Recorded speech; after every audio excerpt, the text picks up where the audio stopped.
Hello, and welcome to this video comparing the Jaguar XF to the BMW 528i. I'm Ian Balfour, Jaguar trainer, and I'm excited about showing you how you can demonstrate Jaguar's advantages to your customers who are shopping the competition.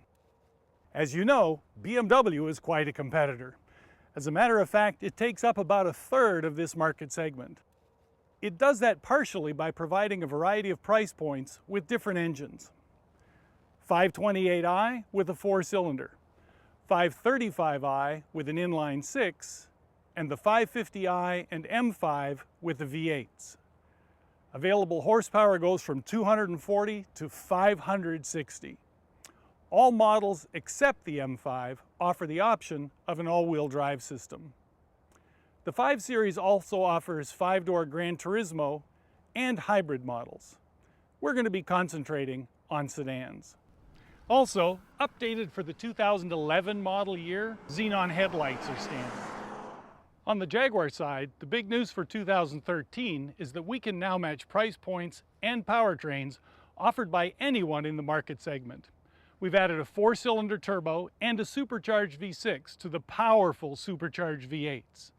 Our horsepower offerings now start at 240, just like the BMW, and go all the way to 550 horsepower in the XF RS.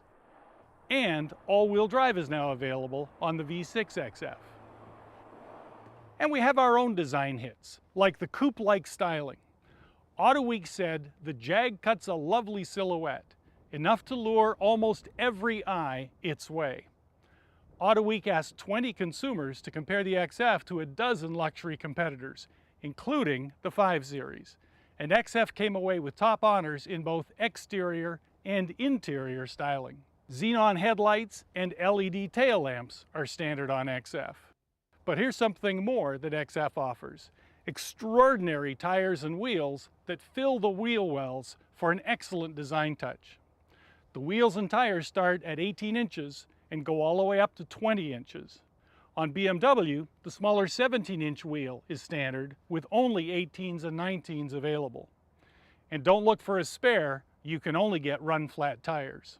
Even with a spare, our trunk is larger than the BMW's by over 3.5 cubic feet, enough for an extra set of clubs. Now let's get down to details. We're going to take the new XF 2-liter 4-cylinder and match it up against the BMW 528i that's also a 2-liter turbo. First, we'll talk about luxury and convenience features. Then we'll hand it over to a professional driver who will take each car through its performance paces. At all times, we'll try to give you insight, awareness, and even word tracks to use with your competitive shopping customers. If your customers are going to talk about luxury and convenience in the BMW 528, I'm going to bring up two important factors to begin with: leather and iDrive. You might think that leather would be standard in a luxury car. Most people would expect it. But in the BMW 528, leatherette is standard, with real leather costing over $1,400. Add heated seats to that. I can tell you they're a necessity up north, and even down here in the south where we are now, it's a great feature for an aching back. Heated front seats, optional on the 528. And then there's this renowned iDrive controller. Granted, they've made improvements over the years. This is the 4th generation. But still, it just might be more difficult for your customer to get up to speed. It can be rotated, pushed, and tilted to operate various functions shown up here on the display screen. Voice-activated navigation is optional on BMW, just like XF. But one thing I found on this system, on the navigation voice system, you can't find a point of interest like a gas station or an ATM using voice commands, something that's extremely easy on the XF. Beyond those items, the BMW is pretty nice. 10-way power seats with 2-driver memory are standard. There's wood trim and ambient lighting. A 10-speaker audio system includes HD radio, but satellite radio is optional. Bluetooth is included. Cup holders are kind of a challenge. You see here that they're shallow and shaky. I'm not sure I want to leave my drink in there. Valet mode is not electronic like in the XF. You have to lock the trunk here, then take the key out and lock the console, then manually lock the glove box. Oh yeah, the door handles. Pull once to unlock, a second time to open.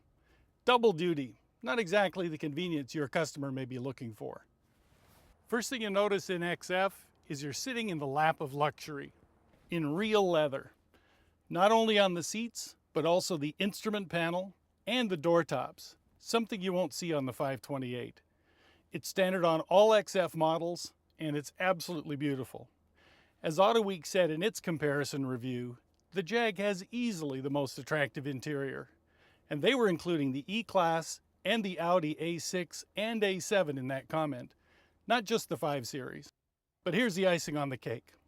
A couple of things that will be sure to surprise and delight your BMW shopper.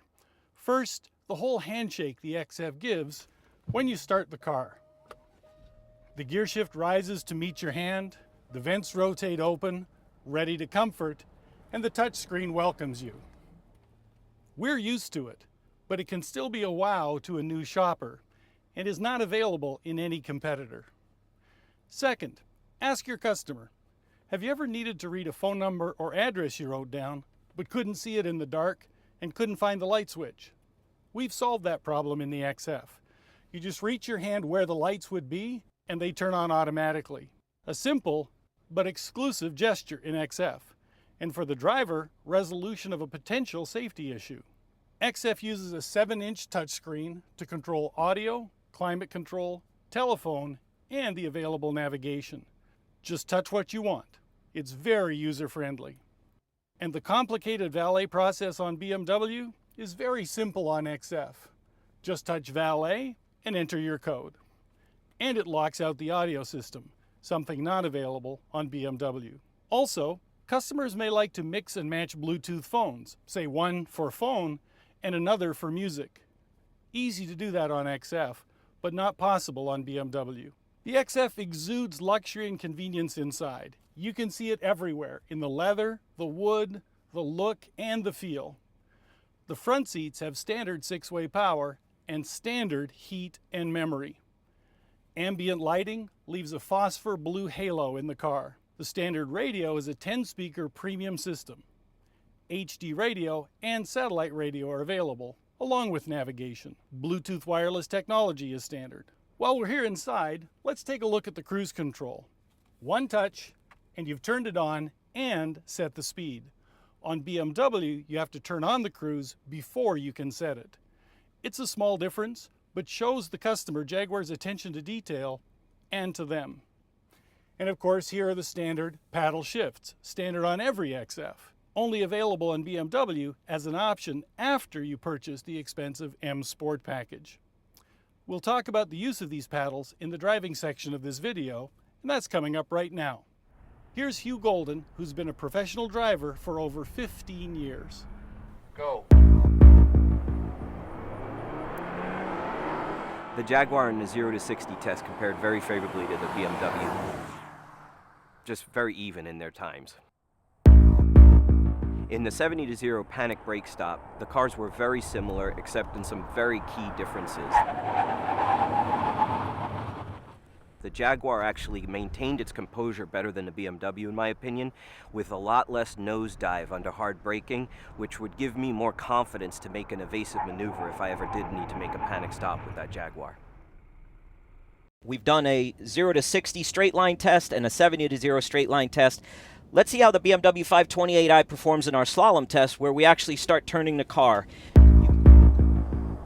You can see the car, it's moving pretty significantly through the corner. I'm at 38 miles an hour through our slalom in our BMW 528i. Let's now drive the Jaguar XF 2-liter 4-cylinder turbo through the slalom. Let's see how it compares to the BMW 528i. 154 pounds lighter. In this Jaguar, as we go through the slalom, you can see very composed. I'm actually accelerating towards the end of the slalom, and I'm at 40 miles an hour in the Jaguar XF. In the slalom course, this is where the Jaguar really started to differentiate itself from the BMW.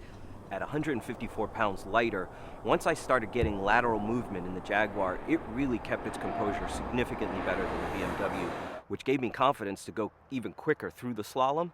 So for an evasive maneuver as a daily driver, the Jaguar, quite frankly, had greater composure than the BMW. The next course we're going to try in the BMW 528i is our autocross, which is actually a small racetrack. It's about a mile long, and we're going to really challenge these cars in normal mode. So hard brake into a 180-degree corner. In the BMW, as I come through the corner, the car just really slows down. I have to wait for it to catch up. Then as we gain speed into our next high-speed corner, I'm going to tap the brakes, turn the car in. You'll notice that it's going really wide. The car, again, falls way down so that I have to actually wait for the car to capture up. And I'm not really even driving that hard. As I brake for our next chicane, I turn in. I'm now asking the car to do two things dynamically. I'm asking it to turn and accelerate out of this corner. You can hear the tires really struggling, and that's a challenge with this BMW. The tire side profile is so tall that it really struggles with these tires. I exit the corner. Let's see how fast I get this BMW up to at the end of the straightaway. I'm at 80 miles an hour. I'm into a hard brake. I turn in. The car is sliding through the corner. The traction system's really struggling to stay up. It's now given up, basically, as I come through the corner. There's nothing happening. I'm basically holding on in the BMW 528i. Let's now take the Jaguar XF 2-liter 4-cylinder out onto our autocross. I'm going to bring us down into our first corner, which is a very tight 180 hairpin corner. As I'm hard on the brakes in the Jaguar, I make the turn in the car. Let's feel how it comes out of the corner. I've got linear power delivery out of the corner, so I can keep my momentum into our next high-speed corner, where I'm going to tap the brakes, turn in, and the Jaguar takes its set. You'll feel it now accelerate out of the corner, where the BMW 528i could not accelerate out of that corner. I come into our chicane, I'm hard on the brakes. I'm going to now ask the car dynamically to do several things. Accelerate and turn through this chicane. The car handles it, keeps its composure. Here's a good test in this long sweeping corner. I was floored in the BMW 528. The car here, the Jaguar, actually, as I'm flooring it, comes out with power and authority, puts me in a very quick mode on this long straightaway. I'm on the brakes, turning into this last chicane. Car has much better composure than the BMW through this corner. I set this last corner up, put the throttle down, and the Jaguar XF comes through our autocross very well. When we put the cars on the test track, this is where we put all the elements together, and this is where, quite frankly, the Jaguar started to really shine. Because again, with 154 pounds less, we could put this car in places that the BMW just struggled to get.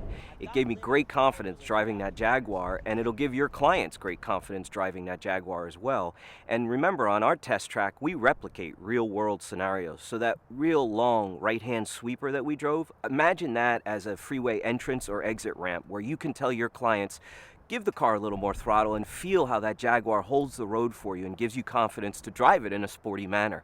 And then under hard braking again, remind the client about the lack of nosedive in our Jaguar compared to that BMW, because that's where that 154 pounds really shows itself, is under hard braking. And then of course, lateral. That's where that pendulum effect takes over and that 154 pounds now gets magnified. And that's where the client really feels that great Jaguar strong connection to the road. Wow, that really puts some perspective on exactly who should be called the ultimate driving machine. As I cover the country visiting sales consultants and talking to customers, I'm always looking for what the customers are looking for and what they're saying. Seems like the most common comment that you get on BMW is that their prices are better than ours. The best response? Well, one comes right from Jaguar. We no longer need to compare their 4-cylinder to our V8. But it's more than that, and can be summed up in one word: value. I think we've shown that the 4-cylinder XF is better than or comparable to the 528 when it comes to performance. Get your customers on the road so they can experience the exhilaration of driving the XF. When it comes to luxury and convenience, the XF excels. Leather, not just on the seating surfaces, but on the dash and the door tops. Heated front seats, rear parking sensors, larger wheels and tires, steering wheel paddles, all are standard on XF, but optional on BMW. Most of these are features that luxury car buyers expect. And BMW doesn't even offer the convenience of touchscreen controls or proximity light sensors. But what's the best way for customers to see the light when it comes to Jaguar? Of course, it's to get them in the XF to experience firsthand the luxury, convenience, and performance of this superior luxury car.